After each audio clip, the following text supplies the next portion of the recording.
Battersea, Horsham Bamboo, Stephen Mottram have been creating work for years, in some cases more than 20 years. But you just wouldn't know it from the way that us critics kind of cover the work. Hugely influential in their own area, the work has been kind of relegated to a cul-de-sac, a kind of specialism, at least that's as far as the mainstream is concerned. I mean, you know, in some ways, I think it's absolutely fantastic that, you know, somebody like Lyn Gardner has suddenly been infused with, you know, an enthusiasm for puppetry.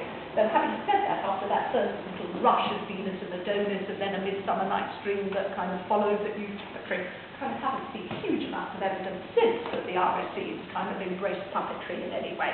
But why was it that he had to go to Japan, you know, in order to be inspired by puppetry? Well, we've got so many fantastic companies, you know, working here. It matters, not just because everyone needs wider critical acknowledgement of their work, but also because actually, quite simply, critical plaudits do help companies win funding, and they raise the overall profile of the art form. I think it also matters because young people coming into any area of theatre need both role models and the opportunity to have skills passed on.